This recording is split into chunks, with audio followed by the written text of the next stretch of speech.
So hello everyone, welcome back to the channel. So this is day 17 of paper league और हम बहुत consistently, बहुत discipline में इस सीरीज को फॉलो कर रहे हैं। मैं भी पूरा जोर लगा रहा हूं और मेरे को अच्छा लग रहा है कि आप लोग भी बिल्कुल मेरे साथ चल रहे हो। और आज हम शुरू करने वाले हैं बेटा जी बुक नंबर 3 और आज हम शुरुआत करेंगे रेशो एनालिसिस या फिर अकाउंटिंग रेशोज की। तो देखो, अकाउंटिंग रेशोज के बारे में एक बार मैं आपको बता दूं कि ये वो चैप्टर होता है जिसका वेटेज तो है आपका 5 नंबर का। पेपर में 5 नंबर एग्जैक्ट वेटेज होती है इसकी। एक 4 नंबर का क्वेश्चन प्लस एक एमसीक्यू, या एक 3 नंबर का क्वेश्चन और 2 एमसीक्यू, फिक्स वेटेज है इसकी। लेकिन इसमें नंबर स्कोर करना थोड़ा सा डिफिकल्ट होता है। जो कमजोर दिल के बच्चे हैं उनको मैं बार बार कहता हूं कि तुम रेशो एनालिसिस को चाहो तो स्किप भी कर सकते हो, लेकिन हम रेशो एनालिसिस को कवर करेंगे क्योंकि मेरी सीरीज का मतलब है 100 आउट ऑफ 100 तो 100 आउट ऑफ 100 ही। तो हम आज करेंगे रेशो एनालिसिस, अकाउंटिंग रेशोज, लेकिन इसके लिए आपके बेसिक स्ट्रॉन्ग होने चाहिए क्योंकि आज मैं आपको मोस्ट इंपोर्टेंट क्वेश्चंस करवा रहा हूं। मैं अपनी एंड से पूरा एफर्ट लगाऊंगा कि आपको मैं सारे के सारे बेसिक्स फिर से रिवाइज करवा दूं, लेकिन लेक्चर के बीच में कहीं भी आपको लगे कि यार इतना अच्छे से समझ नहीं आ रहा, तो बेटा मेरी मानना और कंटिन्यू कर लेना, एक बार पूरा लेक्चर सुन लेना। जब पूरा लेक्चर सुन लोगे तुम्हारे दिमाग में एक आइडिया आ जाएगा कि क्वेश्चन आते कैसे हैं सीबीएसई बोर्ड एग्जाम में, हमारे बोर्ड के पेपर में क्वेश्चंस बनने किस तरीके से वाले हैं। ठीक है, उसके बाद अगर आपको लगता है, जैसे सपोज मैं आज आपको 2 रेशोज करवाने वाला हूं। एक मैं आपको करवाने वाला हूं कि हमारी लिक्विडिटी रेशोज, और एक मैं करवाने वाला हूं सोल्वेंसी रेशोज। अगर तुम्हें लगता है कि लिक्विडिटी रेशोज में मुझे समझ आ रहा है सब कुछ, चाहे कम आ रहा है, चाहे 30, 40, 50% आ रहा है, तो आप उसको कंटिन्यू करो, आराम से फिनिश करो। फिर जाकर आप मेरे जो पूरी सीरीज थी जहां पर मैंने पूरा अकाउंटेंसी का फुल कोर्स डाल रखा है, वहां से आप लिक्विडिटी रेशोज को अच्छे से कवर कर लो, बहुत अच्छे से, टोटल अच्छे से कवर हो जाएगा। इसी तरीके से फिर सोल्वेंसी रेशोज के साथ, फिर हमारे पास टर्नओवर रेशोज के साथ, फिर प्रॉफिटेबिलिटी रेशोज के साथ। ठीक है, हमारे यहाँ पे 2 पार्ट रहेंगे। आज के पार्ट में हम 2 रेशोज कवर कर रहे होंगे, लिक्विडिटी और सोल्वेंसी। इनके जो भी क्वेश्चंस प्रीवियस ईयर में आए हैं वो सारे के सारे हम कवर करने वाले हैं। पिछले 4 से 5 सालों के क्वेश्चंस हम कवर करेंगे। थोड़ा लंबा होगा लेक्चर, लेकिन बहुत ज्यादा जरूरी लेक्चर होगा। आपकी अंडरस्टैंडिंग को बहुत अच्छे से बिल्ड कर रहा हूं मैं। ठीक है, तो नोटबुक पेन उठा लीजिए। सारे के सारे फॉर्मूलाज आपके मन में होने चाहिए। एक बार मैं फॉर्मूलाज लिखवा भी देता हूँ जल्दी जल्दी, और अगर आपको कुछ भी समझ ना आए तो प्लीज वहां पे ना पिन कर देना, उसके ऊपर थोड़ी रिसर्च कर लेना, उसको समझ लेना, फिर आगे चलते चले जाना और इस लेक्चर को कंप्लीट जरूर कर लेना। ठीक है, चलो जी शुरू करते हैं accounting ratios day 17 of paper leaked. सबसे पहले हम बात करते हैं जो हमारे इंपॉर्टेंट टॉपिक्स हैं पहली 2 रेशोज में से। देखो, पहली 2 रेशोज मेरे पास है, एक तो है लिक्विडिटी रेशो। लिक्विडिटी रेशोज में हम बेटा 2 चीजें पढ़ते हैं, एक हम पढ़ते हैं करंट रेशो और दूसरी हम पढ़ते हैं लिक्विड रेशो, है ना। इसका नाम होता है क्विक रेशो भी, इसका नाम होता है एसिड टेस्ट रेशो भी। इसी तरीके से करंट रेशो का एक और नाम होता है, that is working capital ratio. तो आपको नाम पता होने चाहिए क्योंकि कई बार एमसीक्यू आ जाते हैं कि इसके और क्या क्या नाम है। ठीक है, तो आपको रेशोज के नाम पता होने चाहिए। फिर हम पढ़ते हैं यहाँ पर सोल्वेंसी रेशोज। सोल्वेंसी रेशोज में हम पढ़ते हैं बेटा debt equity ratio, debt equity ratio. हम पढ़ते हैं बेटा total assets to debt ratio. हम पढ़ते हैं बेटा प्रोप्राइटरी रेशो। फिर आता है हमारे पास इंटरेस्ट कवरेज रेशो, और आता है हमारे पास debt to capital employed ratio. अब इन सब चीजों के अंदर क्या क्या आता है वो आपको फिर से मैं कह रहा हूं कि मेरे उन्हीं लेक्चर से करना होगा। अगर आपने नोट्स बना रखे हैं तो एक बार नोट्स को जल्दी से रिवाइज कर लो। लेकिन जितनी भी रेशोज मैं आज आपकी क्लास में कवर करवाऊंगा उन सबके मैं सारी की सारी चीजें तुम्हें बताता चला जाऊंगा। द मोस्ट इंपॉर्टेंट रेशोज कौन सी होती है, करंट रेशो भी इंपॉर्टेंट है, लिक्विड रेशो भी इंपॉर्टेंट है। इधर से मैं आपको बताऊं तो सबसे ज्यादा इंपॉर्टेंट होती है आपके पास debt equity ratio, most important. 90% of the cases में क्वेश्चन आता है तो वो यहीं से आता है, इस चीज का ध्यान रखना। और दूसरे नंबर पे यहां पर इंपॉर्टेंट होती है इंटरेस्ट कवरेज रेशो। ठीक है, अगर वैसे भी तुम 2 रेशोस निकालने सीख जाते हो तो बाकी सारी चीजें आप आराम से निकाल सकते हो, तो कोई प्रॉब्लम ही नहीं आती। ठीक है, तो जल्दी से शुरू करते हैं पहले क्वेश्चन के साथ। चलो जी, पहला क्वेश्चन मुझे कहता है कि the quick ratio of a company is 2:1, which of the following transactions will result in decrease in this ratio. कहता है कौन से ट्रांजेक्शन की वजह से इस रेशो में डिक्रीज आएगा। आपको मैं पहले ही बता दूं कि रेशो का इंक्रीज डिक्रीज आप कैसे चेक करने वाले हो, बहुत ध्यान से सुनना इस बात को, ठीक है, बहुत ध्यान से सुनना। कोई भी रेशो आ जाए, क्योंकि सीबीएसई बहुत ज्यादा पसंद करता है अपने पेपर्स में इंक्रीज डिक्रीज पूछना, और आज मैं भर भर के क्वेश्चंस करवाऊंगा आपको, और बहुत सारे क्वेश्चंस करवाऊंगा, क्योंकि मैंने जब सीरीज डाली है उसके अंदर मैंने इंक्रीज डिक्रीज नहीं सिखाया था, लेकिन अब मैं तुम्हें इंक्रीज डिक्रीज एकदम अच्छे से सिखा देने वाला हूं, ठीक है। तो देखो, इंक्रीज डिक्रीज अगर तो रेशो है बेटा, अगर तो रेशो है बेटा a upon b is equal to 2:1, बहुत ध्यान से सुनना, मतलब समथिंग अपॉन समथिंग, वो कुछ भी है, चाहे वो डेट इक्विटी है, चाहे वो करंट रेशो है, चाहे वो क्विक रेशो है, कोई भी हो, ए अपॉन बी अगर 2:1 है, मतलब 2:1 है, तो किस तरीके से रेशो इंक्रीज डिक्रीज होती है। या फिर दूसरा केस हो सकता है बेटा a upon b is equal to 1/2।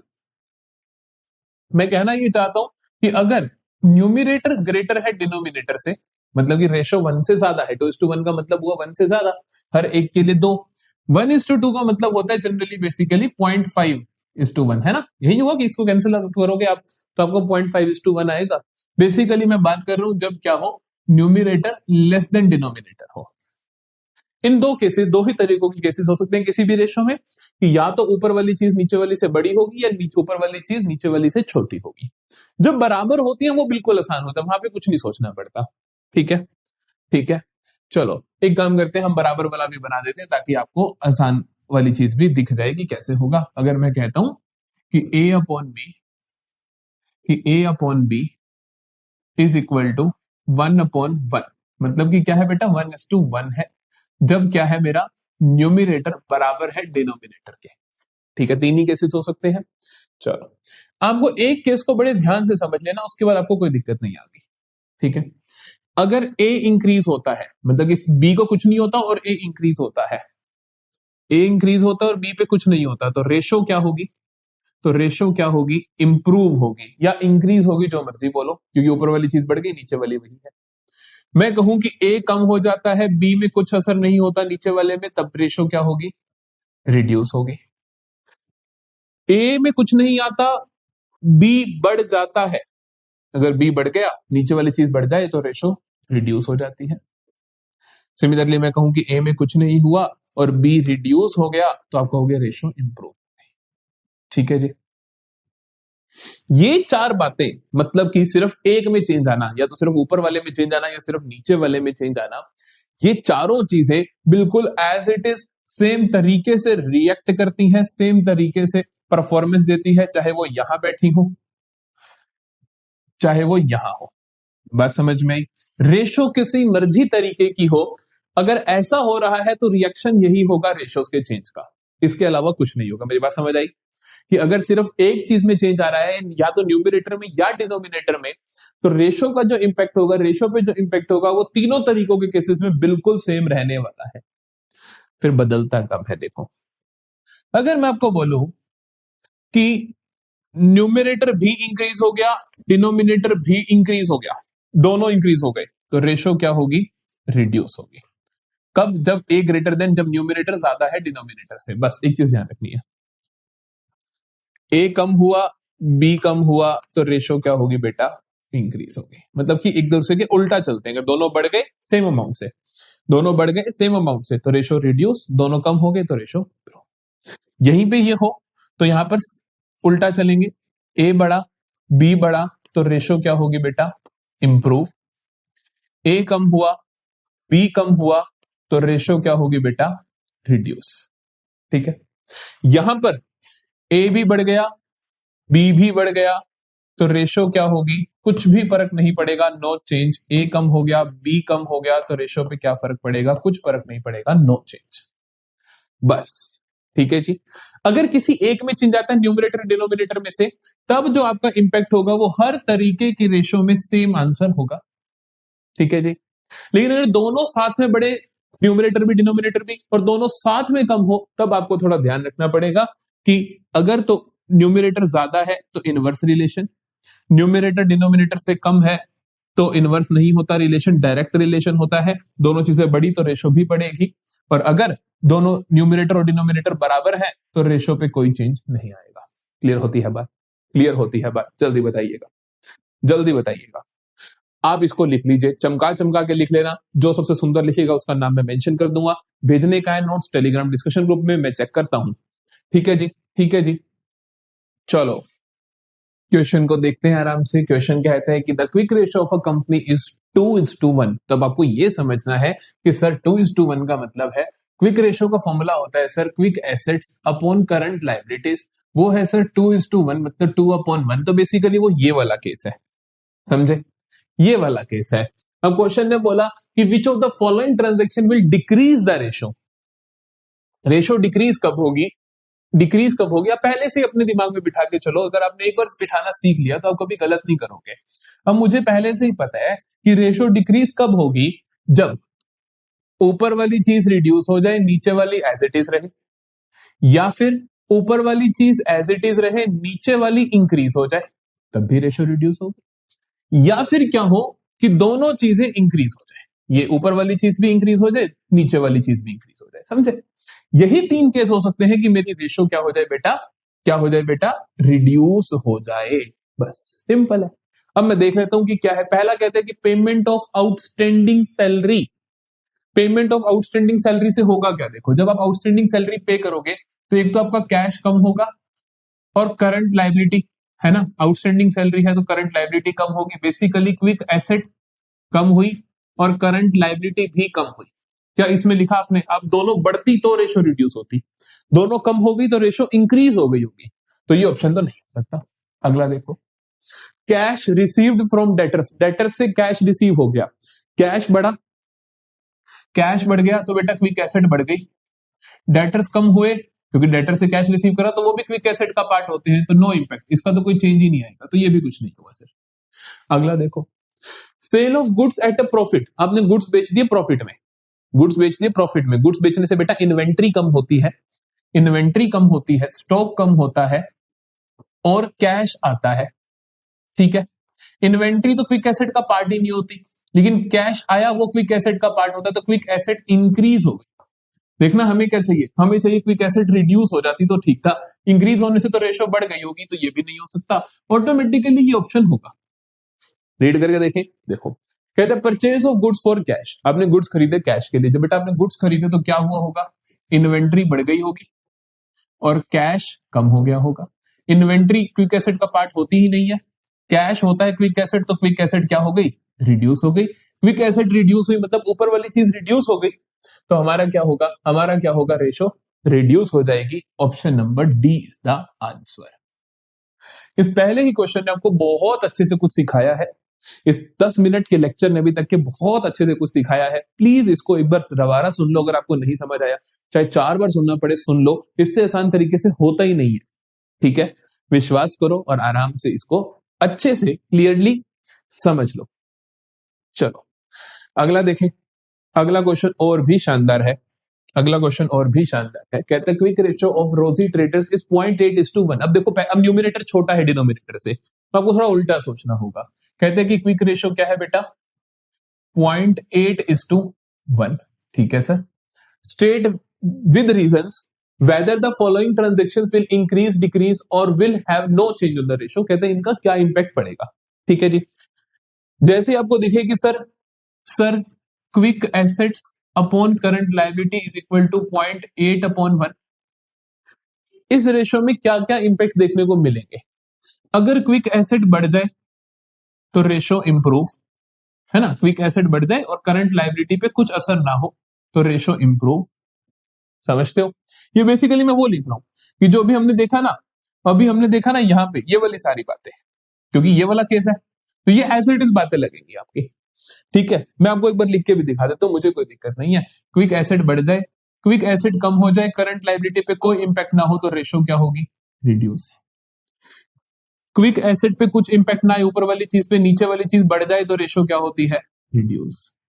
ऊपर वाली चीज पे कुछ इंपैक्ट ना आए, नीचे वाली चीज कम हो जाए तो रेशियो क्या होती है, इंप्रूव। दोनों चीजें बढ़ जाए तो रेशियो होगी इंप्रूव, क्योंकि ऊपर वाली चीज छोटी है।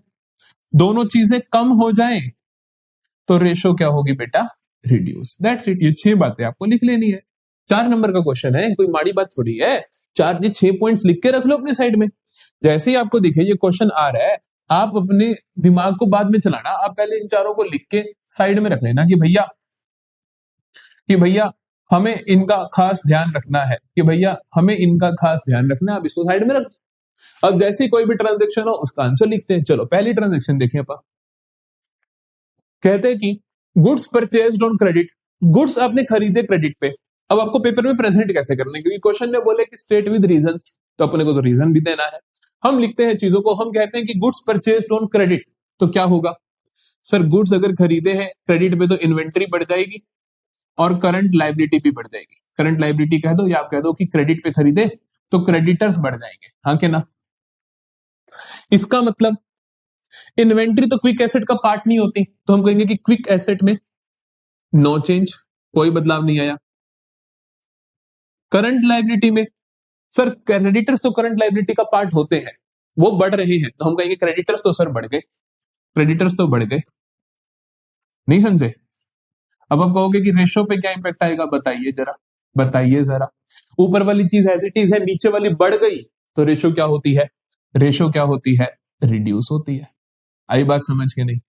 चेक कर लो कि ऊपर वाली चीज एज इट इज है और नीचे वाली चीज इंक्रीज हो गई, ये वाला पॉइंट है, तो रेशो क्या होगी, रिड्यूस होगी। समझ में आई मेरी बात? चलो सेकंड देखते हैं। इसी तरीके से प्रेजेंट करना है आपने कि inventory increased, this transaction will cause inventory to increase and creditors to increase। फिर आप कहोगे कि क्विक एसेट पे कोई चेंज नहीं आएगा, करंट लाइबिलिटी इंक्रीज हो जाएगी, इस वजह से रेशो क्या होगी, रिड्यूस होगी। That's it. अगला देखें, outstanding expenses paid. Outstanding expenses को पे कर दिया तो क्या होगा बेटा, कैश कम हो जाएगा और आउटस्टैंडिंग एक्सपेंस कम हो जाएंगे, है ना। जब पे कर दिया तो वो खत्म हो जाएंगे। कैश कम होने का मतलब क्या होता है, क्विक एसेट रिड्यूस हो गई। आउटस्टैंडिंग एक्सपेंसेस क्या होते हैं बेटा, करंट लाइबिलिटी, करंट लाइबिलिटी भी क्या हो गई, रिड्यूस हो गई। दोनों चीजें रिड्यूस होंगी तो रेशो क्या होगी, तो रेशो क्या होगी, रिड्यूस होगी, क्योंकि ऊपर वाली चीज नीचे वाली से कम है। As simple as that. ठीक है, दोनों चीजें रिड्यूस, चेक कर लो, दोनों चीजें रिड्यूस तो रेशो रिड्यूस होती है। ठीक है जी। तीसरा पॉइंट देखें, आइए तीसरा पॉइंट देखते हैं। तीसरे में कहता है आपको sale of fixed assets at 20% loss. कहता है आपने फिक्स्ड एसेट बेच दी 20% के लॉस पे, तो क्या हुआ होगा। आपको रेट भी नहीं बताया उसने, आपको इतनी कॉमन सेंस होनी चाहिए कि जी एसेट बेची है तो कैश बढ़ गया होगा और फिक्स्ड एसेट कम हो गई होगी, हाँ के ना। आप चेक कर रहे हो क्विक रेशो, तो क्विक रेशो की चीजों को देखोगे कि सर क्विक एसेट पे क्या फर्क पड़ा, सर क्विक एसेट तो बढ़ गई क्योंकि कैश आया होगा। चाहे आपने 10 लाख वाली एसेट 2 लाख की बेच दी हो, 5,000 की बेच दी हो, कैश तो आया, क्विक एसेट तो बढ़ी। दूसरी चीज current liability, sir current liability पे तो नो चेंज है, कोई चेंज ही नहीं हुआ क्योंकि फिक्स्ड एसेट कम हुई है, करंट लाइबिलिटी का कुछ ही नहीं हुआ। इन दोनों से क्या होगा, ऊपर वाली चीज बढ़ गई, नीचे वाली एज इट इज है, तो रेशो क्या होगी बेटा, रेशो क्या होगी बेटा, इंप्रूव हो जाएगी। इंप्रूव बोलो, इंक्रीज बोलो, जो आपकी इच्छा हो आप बोल सकते हो। ठीक है, इच्छा की बात नहीं है, जो क्वेश्चन में लिखा वो बोल दियो। इंक्रीज है तो इंक्रीज बोलना है। ठीक है जी। चलो डी पे आ जाइए। कहता है issue of debentures at premium to vendors. आपने डिबेंचर्स दे दिए वेंडर्स को। डिबेंचर्स आप वेंडर्स को कब देते हो, जब आपने उनसे कोई मशीन खरीदी हो तभी देते हो ना। अब डिबेंचर्स क्या होते हैं बेटा, डेट का पार्ट होते हैं। डिबेंचर्स क्विक एसेट थोड़ी होती है, डेट का पार्ट होते हैं, तो डेट बढ़ गया तो हुआ क्या सर, डेट बढ़ गया।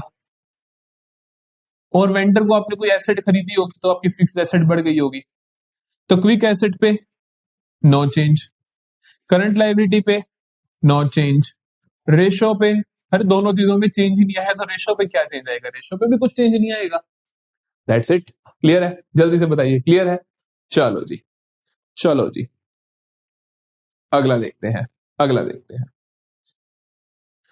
चलो अगला क्वेश्चन कहता है आपको, अगला क्वेश्चन कहता है आपको कि current ratio calculated on the basis of above information. Current ratio calculate करके दिखानी है। करंट रेशो का फॉर्मूला होता है current ratio is equal to current assets upon current liabilities. दे क्या क्या रखा है मुझे, देखो मुझे दे रखा है कि टोटल एसेट दे रखी है, नॉन करंट एसेट्स दे रखी है।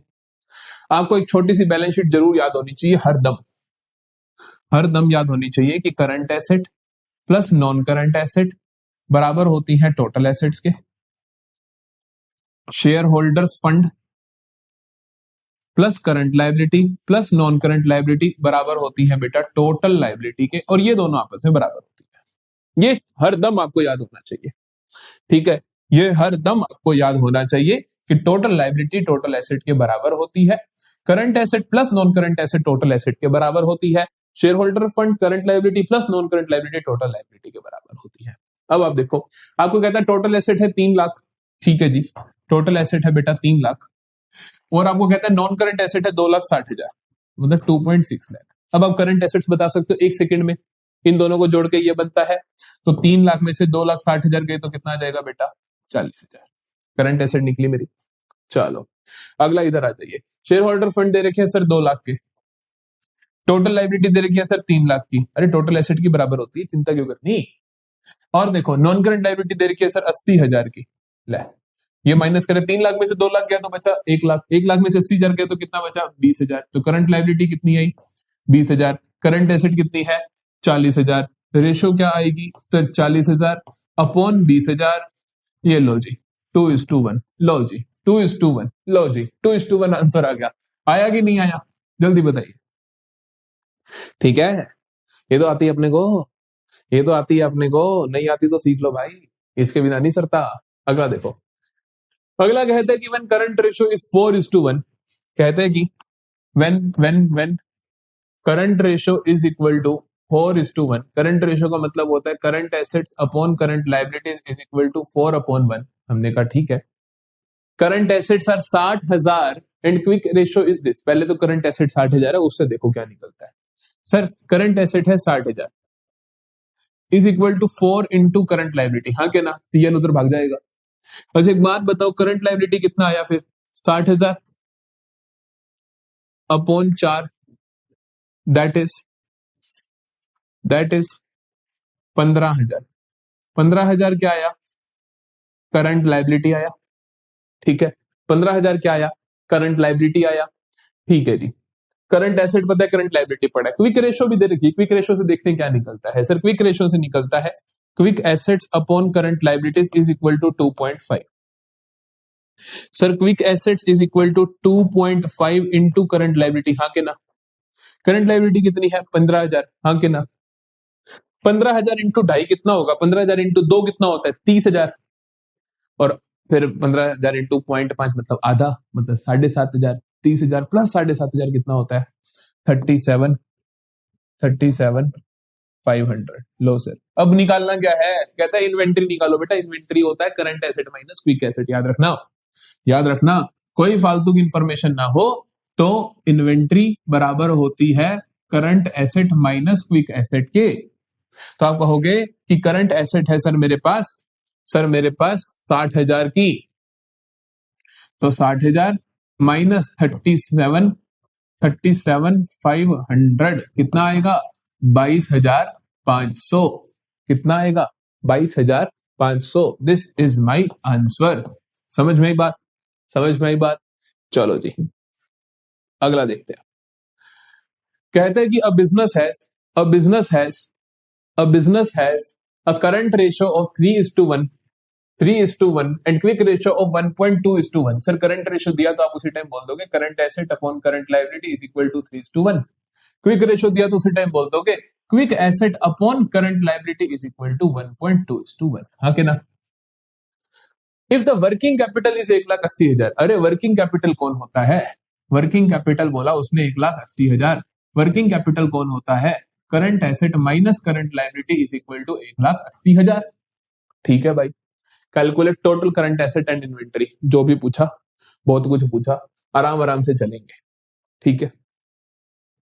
वर्किंग कैपिटल दे रखी है आपको current asset minus current liability 1,80,000, और करंट एसेट और करंट लाइबिलिटी का एक रिलेशन यहां भी निकलता है, एक रिलेशन यहां भी निकलता है, जैसे क्वेश्चन ने जो भी दिया मैंने लिख लिया, फिर मैंने कहा यार देखो कि नहीं यहां भी करंट एसेट करंट लाइबिलिटी, यहां भी करंट एसेट करंट लाइबिलिटी, चलो इनको मिला देते हैं, इनको मिला देते हैं और इनसे कुछ निकाल लेते हैं, इनको मिला देते हैं और इनसे कुछ निकाल लेते हैं। देखो बेटा यहां से मुझे पता है कि करंट एसेट किसके बराबर है 3 इंटू करंट लाइबिलिटी, हाँ के ना, सीएल उधर भागेगा, उधर भागेगा, अरे करंट एसेट अगर 3CL के बराबर है तो सर 3CL करंट एसेट की वैल्यू यहां पे पुट करो ना, मैं कह सकता हूं कि current asset plus current asset minus current liability is equal to 1,80,000 है।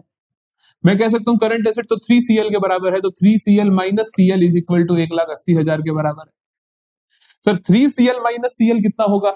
2CL होगा, इज इक्वल टू 1,80,000 के बराबर है। तो सर CL कितना होगा? 1,80,000, 1,80,000 अपॉन 2, जो कि बनता है 90,000 के बराबर। नहीं समझ आई? जल्दी बताओ, नहीं समझ आई? करंट लायबिलिटी मिली तुम्हें, करंट लायबिलिटी मिली तुम्हें, तुम्हें पता है कि अब करंट एसेट कैसे निकलेगा? करंट एसेट तो 3 गुना है इसका, तो आप बोलोगे करंट एसेट हुआ सर 3 गुना ऑफ 90,000, जो कि आया 2,70,000। क्लियर? सर करंट एसेट निकल गया, क्वेश्चन ने तो इन्वेंटरी भी पूछा है। अरे इन्वेंटरी पूछा तो कुछ और बता भी रखा है, क्विक रेशो बता रखा है। क्विक रेशो क्या है बेटा? क्विक रेशो क्या है बेटा? 1.2 CL है ना? Quick asset upon quick current liability 1.2 upon 1 है, तो वो क्विक एसेट कितना है sir? 1.2 into CL, 1.2 into CL।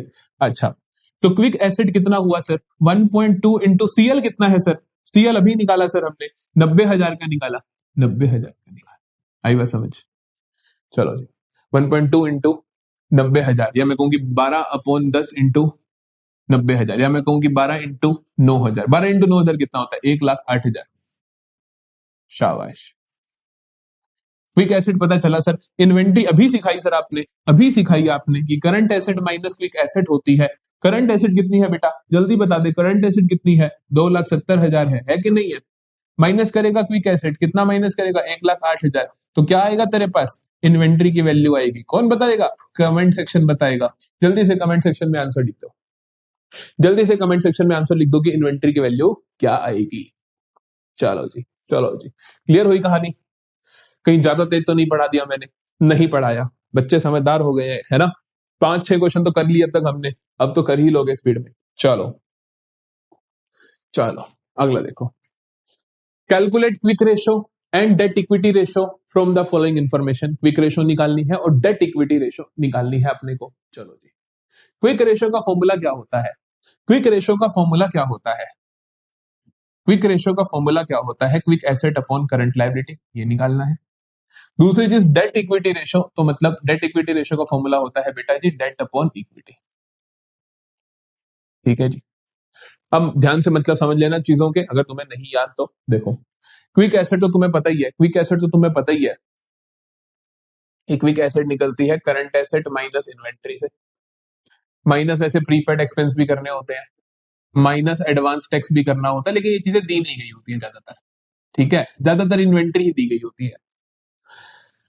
Quick asset का फॉर्मूला पता है, करंट लायबिलिटी तो दे रखी हो तो अच्छी बात है, वरना कुछ लगाएंगे, जुगाड़ लगा देंगे।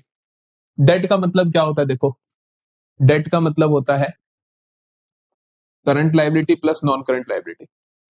इक्विटी का मतलब क्या होता है? इक्विटी का मतलब होता है शेयर होल्डर्स फंड।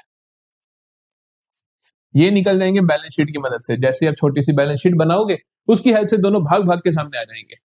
ठीक है, उसके बाद ये दोनों सामने से भाग भाग के आ जाएंगे, मना ही नहीं करेंगे तुम्हारे को आने के लिए। ठीक है, ये अपने को निकालना है। चलो साइड में बैठो आप, आइए अब देखें क्या चाहिए, कैसे चाहिए। देख क्या क्या रखा है सर? टोटल डेट दे रखा है बेटा। टोटल डेट क्या होता है? ध्यान से सुन, छोटी सी बैलेंस शीट बना ही देता हूं मैं। देख, current asset non current asset किसके बराबर हुआ सर? टोटल एसेट के। यहां पर share holders fund plus current liability plus non current liability किसके बराबर हुआ बेटा? टोटल लायबिलिटीज के बराबर हुआ। हुआ कि नहीं हुआ? हुआ। अच्छा, टोटल डेट 8 लाख का है। टोटल डेट बेटा होता है इन दोनों का जोड़। इन दोनों के जोड़ को क्या बोलते हो आप? टोटल डेट बोलते हो। अरे डेट का मतलब, सॉरी सॉरी गलत दीजिए, अरे सिर्फ नॉन करंट लायबिलिटी, सिर्फ नॉन करंट लायबिलिटी। डेट का मतलब क्या होता है? सिर्फ non current liability. Total date का मतलब क्या होता है? Current plus non current liability. ठीक है, टोटल डेट आपको दे रखा है कितना? टोटल डेट आपको दे रखा है कितना? 8 लाख का। ठीक है जी, इन्वेंट्री 2,20,000, देख लेंगे कहीं जरूरत पड़ी तो। Long term debt, long term debt मतलब नॉन करंट लायबिलिटी कितना दे रखा है? 6 lakh. Sir non current liability है 6 लाख, सर टोटल है 8 लाख, ये 6 है, तो करंट लायबिलिटी कितना होगा? 2 लाख। आई बात समझ? टोटल 8 लाख है, टोटल 8 लाख है, नॉन करंट 6 लाख है, तो करंट कितना होगा? 2 लाख होगा। शाबाश। वर्किंग कैपिटल दे रखा है, शेयर होल्डर्स फंड भी दे रखा है 12 लाख। शाबाश शाबाश। तो 12 और 8 कितना हुआ? 20 लाख। तो टोटल एसेट कितनी हुई? 20 लाख। और देखने कुछ पता चलता है? सर हमें दे रखी है वर्किंग कैपिटल। तो वर्किंग कैपिटल का मतलब क्या होता है?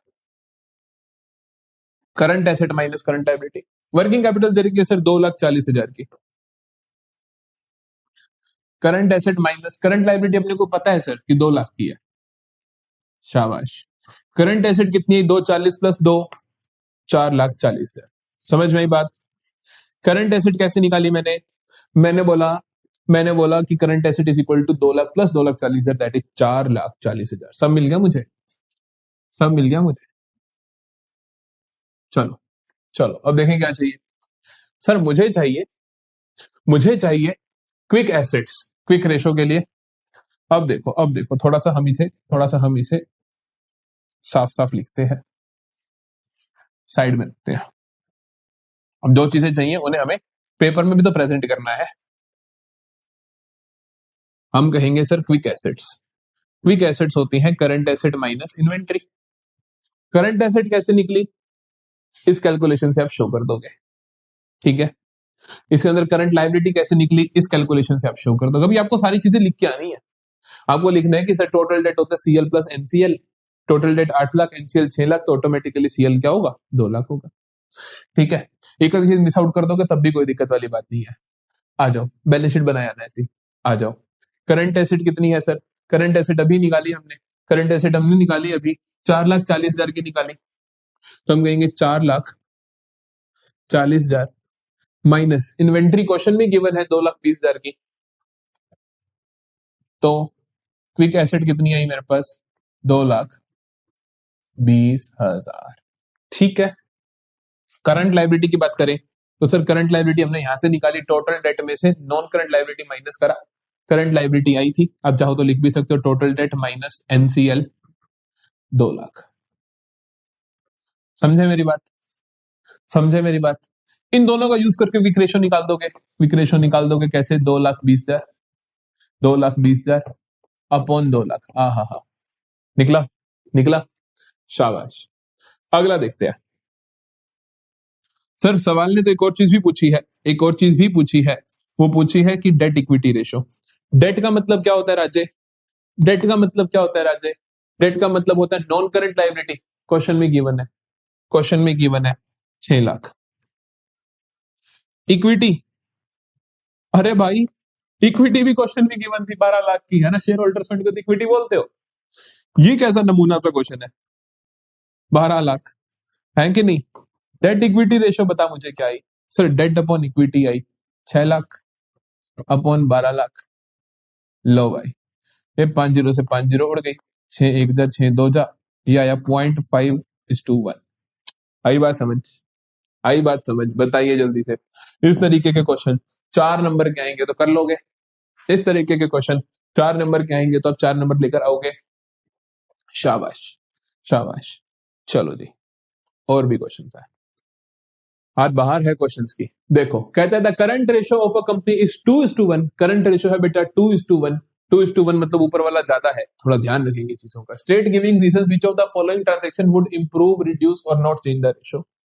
कौन सा तो आपकी रेशियो को बढ़ाएगा, कौन सा कम करेगा, और कौन सा आप पे फर्क ही नहीं डालेगा, है ना। जैसे उसको तुमसे फर्क नहीं पड़ता वैसे फर्क ही नहीं डालेगा। अच्छा आइए, कहते हैं कि purchase of goods for cash, purchase of goods for cash 60,000। Purchase of goods for cash 60,000। अरे आपने गुड्स खरीदे तो बेटा क्या हुआ? इन्वेंट्री बढ़ गई सर, और कैश कम हो गया सर। यही दो चीजें हुई। अब देखो करंट एसेट पे क्या इंपैक्ट आया? करंट एसेट बढ़ गई और करंट एसेट कम भी हो गई, हाँ के ना। तो मतलब करंट एसेट क्या हुआ? No change. करंट रेशो में देख रहा है बेटा, करंट रेशो क्या होती है? Current asset upon current liability. तो करंट एसेट पे कोई भी चेंज नहीं आया।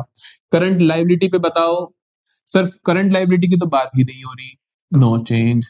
अरे बेटा रेशो पे बताओ, रेशो पे बताओ सर, नो चेंज। अरे अगर दोनों चीजों में ही चेंज नहीं है तो रेशो में क्या क्या ही चेंज आएगा, है ना, है ना। चलो दूसरा देखें। अरे भैया ये तो डी लग रहा है। अरे भैया ये तो बी होना चाहिए। चलो purchase of fixed assets for cash 2 lakh. आपने 2 लाख की आपने 2 लाख की आपने 2 लाख की फिक्स्ड एसेट्स खरीद ली है, तो क्या होगा?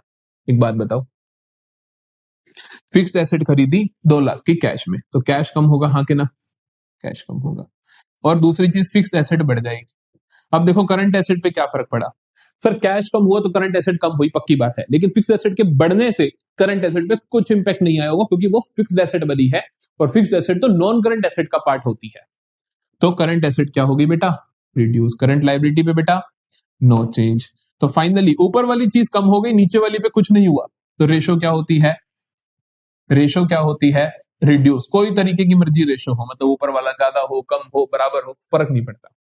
अगर किसी एक में चेंज आया है तो इस तरीके से बिहेव होगा। सी पार्ट देखो, sale of goods costing 20,000 for 23,000 on credit. आपने क्या करे, गुड्स बेचे 20,000 वाले 23,000 के उधार पे। क्या क्या होगा? एक तो इन्वेंट्री कम होगी, होगी कि नहीं? कितने से कम होगी सर? 20,000 से कम होगी। उधार पे बेचे तो सामने वाला बंदा आपके लिए क्या बना? डेटर बन गया। क्या बना? डेटर बन गया। कितने का डेटर बना, एक बात बताइए जल्दी से। सर 23,000 का बन गया। करंट एसेट पे इंपैक्ट देखो, सर इन्वेंट्री कम हुई तो करंट एसेट 20,000 से कम हुई, हुई कि नहीं? हुई। लेकिन डेटर बढ़ गई तो करंट एसेट 23,000 से बढ़ भी गया। नेट इंपैक्ट क्या आया? +3,000, हाँ कि ना? बेटे जी, करंट एसेट कम हुई 20,000 से, और करंट एसेट बढ़ गई 23,000 से, तो नेट इंपैक्ट क्या आया? +3,000 का। आया कि नहीं आया? आया। करंट लाइबिलिटी पे नो चेंज। नेट इंपैक्ट ऊपर वाली चीज बढ़ गई, नीचे वाली पे कुछ नहीं हुआ, तो रेशो क्या होगी? रेशो क्या होगी? इंप्रूव हो जाएगी। आई समझ? चलो आखिरी पार्ट देखें। कहते हैं कि issue of shares rupees 10 lakh, 10 lakh के शेयर्स इशू कर दिए। शेयर्स इशू करोगे तो क्या होगा? कैश बढ़ जाएगा, और दूसरा शेयर होल्डर्स फंड भी बढ़ जाएगा। ठीक है। करंट एसेट पे क्या इंपैक्ट आया सर? करंट एसेट में तो कैश होता है तो बढ़ गया। करंट लायबिलिटी पे सर कुछ भी इंपैक्ट नहीं आया। बेटा ओवरऑल रेशो पे क्या इंपैक्ट आएगा? रेशो इंप्रूव हो जाएगी जब ऊपर वाली चीज बढ़ती है और नीचे कुछ भी नहीं होता। तो क्लियर है? ये 4 नंबर का क्वेश्चन देखो, 4 नंबर का बोर्ड एग्जाम, सारे बोर्ड एग्जाम के क्वेश्चन है, मैंने तो कुछ नहीं बनाया। ठीक है जी, चलो अगला देखते हैं। अगला देखते हैं, यह है मेरे पास डेट इक्विटी रेशो का क्वेश्चन। देखो, डेट इक्विटी रेशो का फॉर्मूला आपको पता होना चाहिए कि सर डेट अपॉन इक्विटी होता है। हर चीज के साथ हम यही करेंगे कि उसका क्या इंपैक्ट आया, फिर हम देखेंगे उसका डेट पे क्या इंपैक्ट आया, फिर हम देखेंगे उसका इक्विटी पे क्या इंपैक्ट आया, और फिर हम बोलेंगे रेशो पे क्या इंपैक्ट आया। समझते हो? हर ट्रांजेक्शन का किस किस चीज में फर्क पड़ रहा है, फिर आप देखोगे डेट पे क्या फर्क आया, इक्विटी पे क्या फर्क आया, और नेट क्या फर्क आया। चलो पहला देखते हैं। पहले में कहते हैं purchase of goods on credit 2 lakh. Goods खरीद लिए 2 लाख के उधार पे। किस किस पे फर्क पड़ा? देखो सर, गुड्स खरीदे तो इन्वेंट्री इंक्रीज हो गई, उधार पे खरीदे तो क्रेडिटर भी इंक्रीज हो गए, हाँ के ना? यही हुआ। अब चेक करो, अब चेक करो मेरी रेशियोज के बारे में, डेट पे क्या फर्क पड़ा।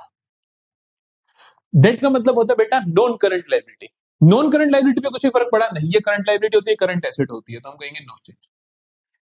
इक्विटी पे मतलब कि share holders fund, share capital पे कुछ फर्क पड़ा नहीं पड़ा, नो चेंज। तो रेशियो पे कुछ फर्क पड़ा, नो चेंज। आई बात समझ? कोई फर्क नहीं पड़ा। बड़ी कोशिश करी, फर्क नहीं पड़ा। बड़ी कोशिश करी, फर्क नहीं पड़ा। अगला देखो, कहते हैं पेमेंट टू क्रेडिटर्स ₹3 लाख। आपने क्रेडिटर्स को पे करे कितने? 3 लाख। तो क्या हुआ? कैश कम हुआ और क्रेडिटर्स कम हुए। क्या हुआ? जब आपने पेमेंट करी क्रेडिटर्स को 3 लाख की, तो क्या हुआ? कैश भी कम हुए और क्रेडिटर्स भी कम हुए। कैश कम हुए तो कैश कौन होता है मेरी? अच्छा, डेट और इक्विटी की बात कर रहे हैं हम, डेट इक्विटी। बताइए जरा, डेट पे कुछ फर्क पड़ा? सर नहीं पड़ा, नो चेंज। क्यों? क्योंकि ये तो करंट लायबिलिटी होती है, ये करंट एसेट होती है। इक्विटी पे कुछ फर्क पड़ा? सर नहीं पड़ा, नो चेंज। तो रेशियो पे कुछ फर्क पड़ेगा? No change. क्लियर है जी? चलो अगला देखें, अगला देखें। Issue of debentures ₹6 lakh, 6 lakh के डिबेंचर्स इशू करे तो क्या होगा? फर्म के पास कैश इंक्रीज होगा और डिबेंचर्स नाम की लाइबिलिटी भी इंक्रीज होगी। हाँ के ना? हाँ के ना? चलो अब दोनों पे देखूं। मैं देखता हूं डेट पे। डेट पे कुछ फर्क पड़ रहा है सर? पड़ रहा है सर, डेट बढ़ गया। डेट बढ़ गया ना, क्योंकि डेट डिबेंचर बढ़े तो डेट बढ़ गया। इक्विटी पे कोई फर्क पड़ा ना? इक्विटी पे कोई फर्क नहीं पड़ा। फाइनली रेशो पे क्या चेंज आएगा? ऊपर वाली चीज इंक्रीज हो गई, नीचे वाली एज इट इज है, तो रेशो क्या होगी? रेशो क्या होगी? इंक्रीज हो जाएगी। क्लियर है? चलो जी अगला देखते हैं, D. Sale of furniture of book value of 4 lakh at a profit of 10%। आपने क्या करा? आपने क्या करा? आपने एक फर्नीचर बेचा 4 लाख का 10% के प्रॉफिट पे, तो कैश इंक्रीज हुआ, फर्नीचर रिड्यूस हुआ। रिड्यूस हुआ। एक चीज का खास ध्यान रखना कि यहां पर क्या हो रहा है, कैश आपका इंक्रीज हो रहा है। कितने से हो रहा है ध्यान रखना है। 4 लाख वाला 10% के प्रॉफिट पे बेचा तो 4,40,000 कैश इंक्रीज हुआ, लेकिन फर्नीचर कितना रिड्यूस होगा बेटा? 4 लाख ही होगा। हाँ के ना?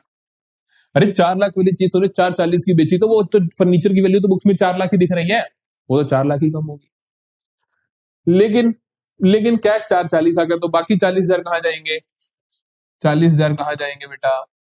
प्रॉफिट्स में जाएंगे। और प्रॉफिट्स किसका होता है? प्रॉफिट्स किसका होता है? शेयर होल्डर्स का होता है। तो ध्यान रखना, इस ट्रांजेक्शन की वजह से शेयर होल्डर्स फंड बढ़ जाएगा।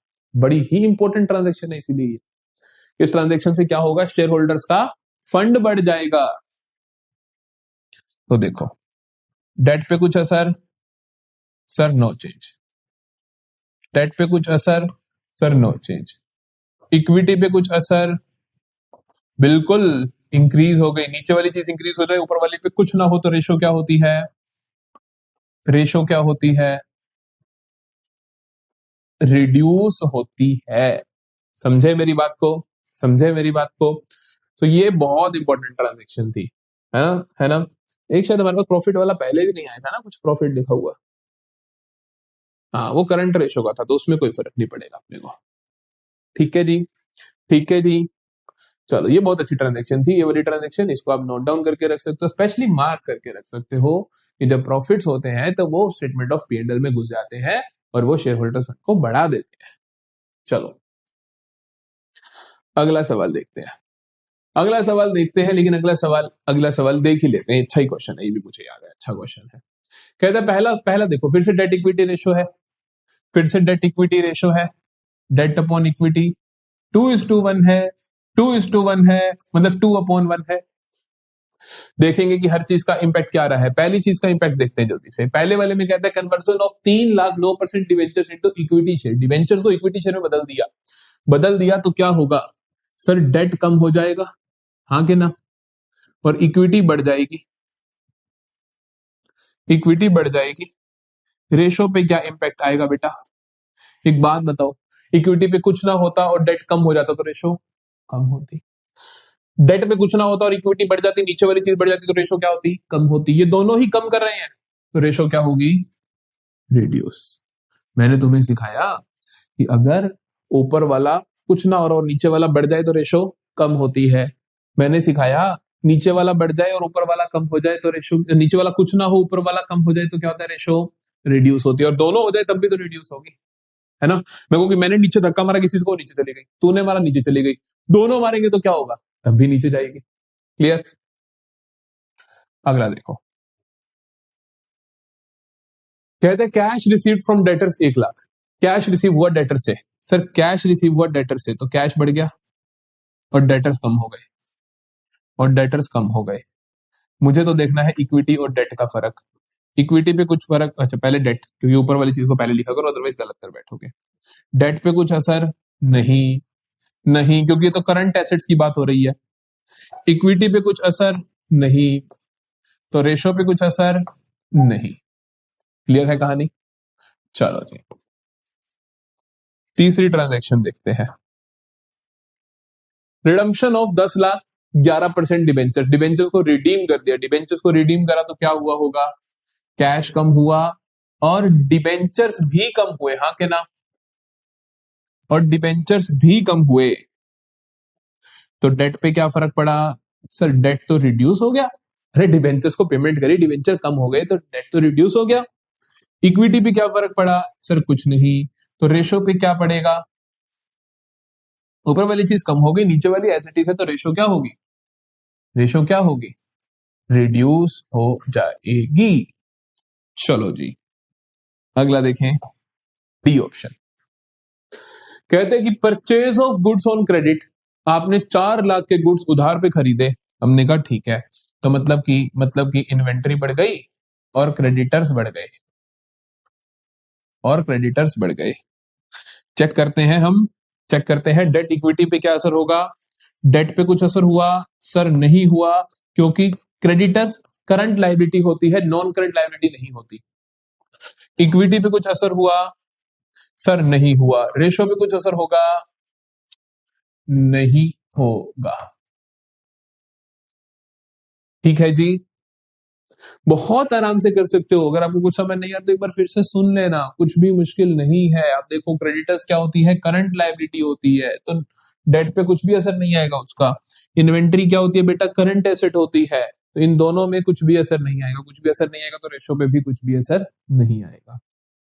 चलो जी, लास्ट क्वेश्चन, लास्ट क्वेश्चन देखें, interest coverage ratio. Interest coverage ratio पूछते हैं आपसे, इंटरेस्ट कवरेज रेशो सीखो कैसे निकलती है।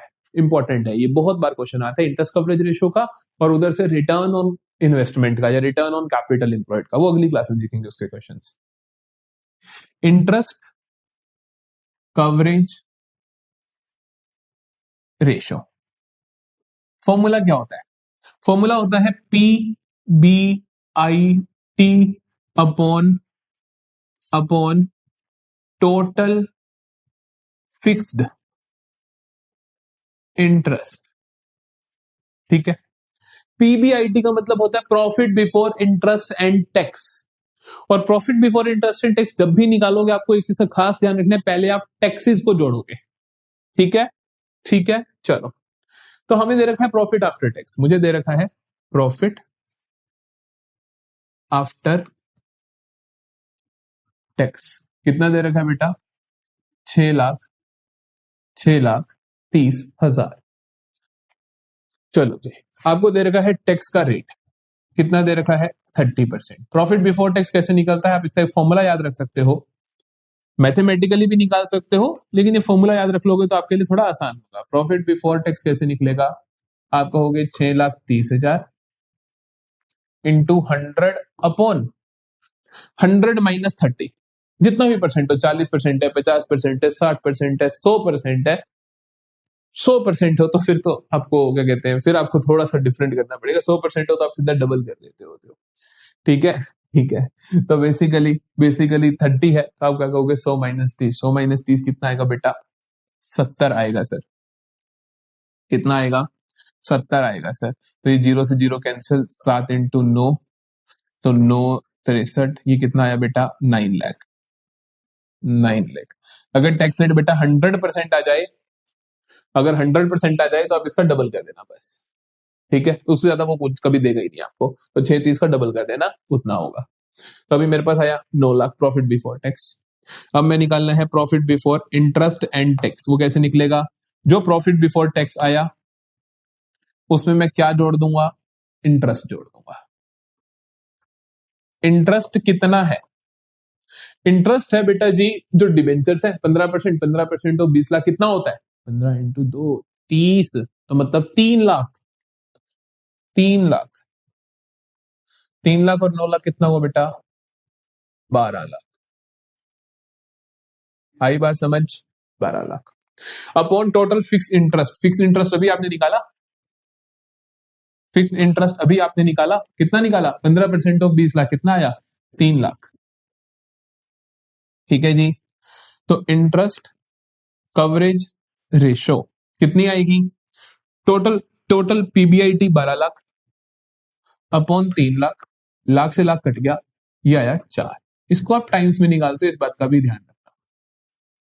Interest coverage ratio is always calculated in times, times में आती है ये। ठीक है, टाइम्स में आती है, हमेशा ध्यान रखना है। बाकी जितनी भी लिक्विडिटी रेशियोज होती हैं या सॉल्वेंसी रेशियोज होती हैं वो टाइम्स में नहीं आती, वो प्योर रेशियो में आती है, 2:1, 0.5:1, 0.8:1, लेकिन ये टाइम्स में आती है। ठीक है जी, ठीक है जी, क्लियर हुआ कैसे निकला? इसी तरीके का क्वेश्चन आएगा, यहां से आएगा तो डिट्टो कॉपी पेस्ट, और कुछ नहीं बनता होता। ठीक है जी, चलो बेटा जी, आज की क्लास हुई खत्म। आज की क्लास थोड़ी बढ़िया थी, लंबी थी, 40-50 एक मिनट की क्लास, और बड़ी शानदार क्लास, मजा आया मुझे लेक्चर लेके, क्योंकि जब आप खुद से मजा आता है तो मजा आ जाता है। तो तुम्हें भी पढ़ के मजा आया होगा, और हो सकता है कि चीजें ना आती हो, मैंने आपको शुरू में ही बोल दिया था चीजें हो सकता है ना आती हो, तो बेटा दोबारा सुन लेना। अगर तू वो बच्चा है कि जिसको लाने हैं 90+, तो बेटा तेरे को करना पड़ेगा चैप्टर। अगर तुझे लाने ही 80 है, तुझे लाने ही 75 है, तो छोड़ दे इस चैप्टर को चाहे। लेकिन इन केस जो लाना चाहता है, और लाना चाहिए ना भी चाहिए बेटा, चाहिए भी सही कि 90+ तो चाहिए भाई, 90+ तो चाहिए ही चाहिए, उसके लिए चैप्टर करना पड़ेगा, इसी तरीके से करना पड़ेगा। इसी तरीके के क्वेश्चंस आते हैं पेपर में, मैंने अपनी मर्जी से मुश्किल क्वेश्चन नहीं डाले थे आपकी क्लास में, है ना, सीबीएसई के क्वेश्चन उठाए हैं मैंने, तो इसको अच्छे से करना पड़ेगा, जैसे मर्जी कर। अगर ये समझ आ गए तो बहुत अच्छी बात है, नहीं है तो दोबारा सुनो। कॉन्सेप्ट करना है तो कॉन्सेप्ट के लिए तो पूरा लेक्चर, पूरी सीरीज है ही पड़ी, 75 लेक्चर्स हैं, तो वो सुनो, वहां पे कहीं ना इसका लेक्चर मिलेगा, हर रेशो का अलग अलग लेक्चर मिलेगा, इवन की 2 रेशोज करवा रखे हैं एक लेक्चर में, ऐसे लेक्चर्स भी मिलेंगे, तो चिंता नहीं करनी, वहां से इन डेप्थ समझ सकते हो हर चीज को। ठीक है, आज का टाइम है, बहुत आराम से ये भी करो वो भी करो। कल मिलेंगे अपन नेक्स्ट लेक्चर में, बाकी की 2 रेशोज कंप्लीट करेंगे, और रेशो एनालिसिस को खत्म कर देंगे कल ही। वो भी 1 घंटे का लेक्चर बनेगा, बहुत प्यारा लेक्चर बनेगा, तो हमें उसके अंदर बाकी चीजों को हम कवर करेंगे। ठीक है, तो मिलते हैं कल बाकी दोनों रेशोज के साथ। बहुत अच्छे से पढ़ाई करते रहो, ऑल द वेरी बेस्ट।